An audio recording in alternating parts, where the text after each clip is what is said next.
എൻ്റെ ഈശോ നിന്നെ ഞങ്ങൾ ആരാധിക്കുന്നു. നിൻ പുണ്യനാമം ചൊല്ലി ചൊല്ലി ആരാധിക്കുന്നു. നിൻ പുണ്യനാമം ചൊല്ലി ചൊല്ലി ആരാധിക്കുന്നു.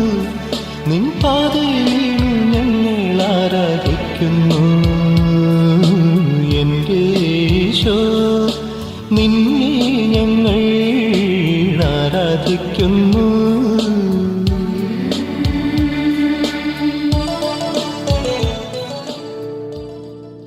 ഏറ്റവും സ്നേഹമുള്ളവരെ, ഈശോ തമ്പുരാൻ പരിശുദ്ധ കന്യാമറിയത്തെ നമ്മുടെ അമ്മയായിട്ട് ഈ ലോകത്തിലേക്ക് നമുക്ക് വലിയ ബഹുമതിയായി സമ്മാനമായി നൽകി. ലൂക്കാസ് സുവിശേഷം 1-ാമത്തെ അധ്യായം 45-ാമത്തെ വചനത്തിൽ നമ്മൾ ഇപ്രകാരം കാണുന്നു. എലിസബത്ത് അമ്മ മറിയത്തെ പറ്റി പറയുന്ന വചനങ്ങളാണ്. കർത്താവ് അരുളി ചെയ്ത കാര്യങ്ങൾ നിറവേറുമെന്ന് വിശ്വസിച്ചവൾ ഭാഗ്യവതി. കർത്താവ് വാഗ്ദാനം ചെയ്ത കാര്യങ്ങൾ, കർത്താവ് പറഞ്ഞ കാര്യങ്ങൾ തീർച്ചയായും അതെന്റെ ജീവിതത്തിൽ നിറവേറുമെന്ന് വിശ്വസിച്ചവൾ ഭാഗ്യവതി. അതാണ് പരിശുദ്ധ അമ്മയുടെ വിശ്വാസം. അപ്പോൾ പരിശുദ്ധ അമ്മ എൻ്റെ കർത്താവ് എന്ന് പറയുന്നു, അതിനാൽ ചെയ്യും. എൻ്റെ കർത്താവിൻ്റെ വചനം ആ അമ്മയുടെ ശിരസിൽ, ഹൃദയത്തിൽ, ആ ശരീരത്തിൽ പൂർണ്ണമായും പ്രതിഷ്ഠിച്ചു. അതാണ് നമ്മൾ ലൂക്കാസ് സുവിശേഷത്തിൽ 1-ാമത്തെ അധ്യായം 38-ാമത്തെ വചനത്തിൽ കാണുന്ന ആ കാര്യവും അത് തന്നെയാണ്. മറിയം പറഞ്ഞു, ഇതാ കർത്താവിന്റെ ദാസി, നിന്റെ വാക്ക് എന്നിൽ നിറവേറട്ടെ. മറിയം പ്രതിവചിക്കുകയാണ്. ദൈവദൂതരോട് പറയാണ്, ഇതാ കർത്താവിന്റെ ദാസി, അവിടുത്തെ വചനം, അവിടുത്തെ ഹിതം എന്നിൽ നിറവേറട്ടെ. എന്റേതായിട്ടൊന്നുമില്ല, എല്ലാം പൂർണ്ണമായും എൻ്റെ യജമാനന്റെ, എൻ്റെ ദൈവത്തിൻ്റെ ഇഷ്ടം, എൻ്റെ ദൈവത്തിൻ്റെ ഇഷ്ടം നിറവേറ്റുവാൻ ഞാൻ എന്നെ തന്നെ സമർപ്പിച്ച ഒരു സമർപ്പിതയുടെ ജീവിതമാണ്, ഒരു മാതൃകയാണ്, ജീവിതത്തിലുള്ള സംഭവങ്ങളാണ് പരിശുദ്ധ അമ്മയുടെ ജീവിതത്തിലൂടെ നമ്മളെ പഠിപ്പിക്കുക. അപ്പോൾ പ്രിയപ്പെട്ടവരെ, ഒരു ദാസിയുടെ മനോഭാവം അല്ലെങ്കിൽ ഒരു ദാസ് എന്ന മനോഭാവം നമ്മുടെ വിശ്വാസ ജീവിതത്തിൽ സ്വീകരിക്കുമ്പോഴാണ് ദൈവത്തിൻ്റെ വചനങ്ങൾ നമ്മളിൽ, ആ വാഗ്ദാനങ്ങൾ നമ്മുടെ ജീവിതത്തിൽ നിറവേറുകയുള്ളൂ. ആ വചനങ്ങൾ, ആ വാഗ്ദാനങ്ങൾ നമ്മുടെ ജീവിതത്തിൽ പൂർത്തിയാകണമെങ്കിൽ ആദ്യം തന്നെ അമ്മയുടെ മനോഭാവം, പരിശുദ്ധ അമ്മ നമ്മളെ നൽകിയ മാതൃകയുടെ മനോഭാവം എന്താണ്? എളിയ മനോഭാവം, വിനയത്തിൻ്റെ മനോഭാവം, ദൈവവചനത്തോടുള്ള, വാഗ്ദാനത്തോടുള്ള ആ വിനയഭാവം, അത് എൻ്റെ ജീവിതത്തിൽ അത് ദൈവം തീർച്ചയായും നിറവേറ്റിത്തരും, പൂർത്തിയാക്കി തരും എന്നുള്ള അടിയുറച്ച ബോധ്യം. അടിയുറച്ച ബോധ്യത്തിൽ നിന്നാണ് മാതാവ് ഈ വലിയ കാര്യങ്ങൾ ചെയ്യുവാൻ, ദൈവത്തിൻ്റെ അമ്മയാകാനുള്ള കൃപ ലഭിക്കുക. അപ്പോൾ ഈ വിശ്വാസം നമ്മളിലേക്ക് വരുമ്പോഴാണ് പ്രിയപ്പെട്ടവരെ, നമ്മൾ എല്ലാ കാര്യങ്ങളും കാണുമ്പോൾ ദൈവത്തിൻ്റെ ഹിതം എങ്ങനെയാണെന്നുള്ള ചിന്താഗതിയിലേക്ക് നമ്മളെ തന്നെ നമ്മൾ വിട്ടുകൊടുക്കുക. അതാണ് പ്രിയപ്പെട്ടവരെ ലൂക്കാസ് സുവിശേഷത്തിൽ 2-ാമത്തെ അധ്യായം 18-ാമത്തെ വചനത്തിൽ നമ്മൾ കാണുന്നുണ്ടല്ലോ. കേട്ടവരെല്ലാം ഇടയന്മാർ തങ്ങളോട് പറഞ്ഞ സംഗതികളെ കുറിച്ച് അത്ഭുതപ്പെട്ടു. മറിയമാകട്ടെ ഇവയെല്ലാം ഹൃദയത്തിൽ സംഗ്രഹിച്ച് ഗാഠമായി ചിന്തിച്ചുകൊണ്ടിരുന്നു. ഇതാ ദൈവദൂതൻ നമ്മുടെ ആട്ടിടയന്മാർക്ക് നൽകിയ സന്ദേശം ഇതാണ്. അത്യുന്നതങ്ങളിൽ ഇതാ മഹത്വം, ഭൂമിയിൽ സന്മനസ്സുള്ളവർക്ക് സമാധാനം. അങ്ങനെ പറഞ്ഞു, ഇതാ നിങ്ങൾക്കൊരു അടയാളം നൽകുന്നു. ഇതാ പുൽത്തൊട്ടിൽ ഒരു ശിശു കിടത്തിയിരിക്കുന്നത് നിങ്ങൾ കാണുക. അവർ അത് ആകാംക്ഷയോടെ വന്ന് കാണുകയാണ്.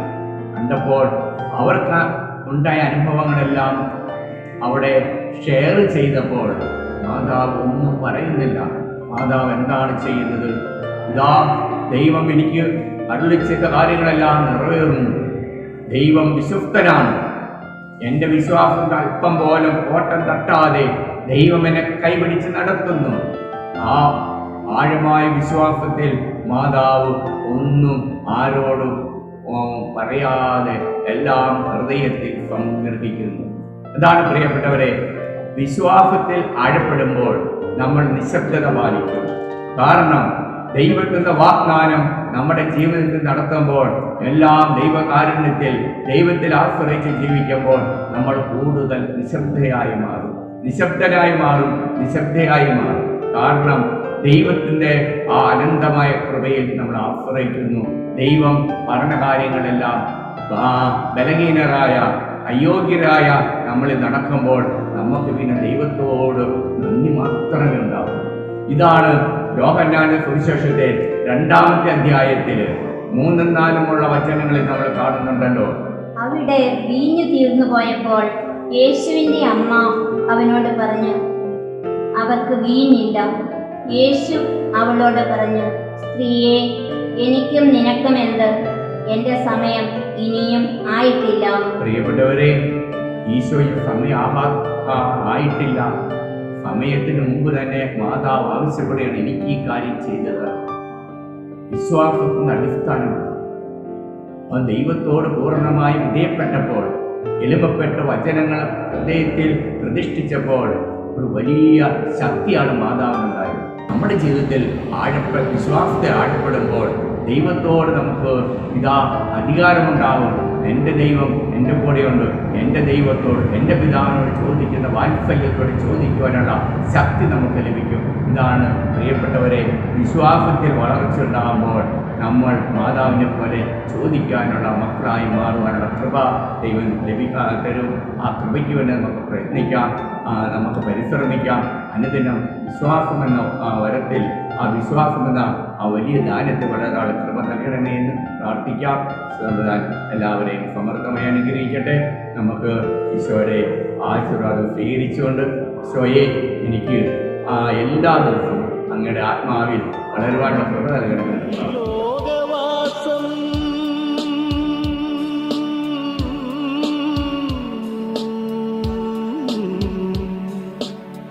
ഈ ലോകവാസം മായയാണല്ലോ, എന്നും നിൻ പാദം ആശ്രയമല്ലോ. പരലോകവാസം പരമാർത്ഥമായിടും എൻ്റെ ഈശോ, നിന്നെ ഞങ്ങൾ ആരാധിക്കുന്നു. എൻ്റെ ഈശോ, നിന്നെ ഞങ്ങൾ ആരാധിക്കുന്നു. നിൻ പുണ്യനാമം ചൊല്ലി ചൊല്ലി ആരാധിക്കുന്നു. നിൻ പുണ്യനാമം ചൊല്ലി ചൊല്ലി ആരാധിക്കുന്നു. നിൻ പാദത്തിൽ ആരാധിക്കുന്നു. ഈശോ, നിൻ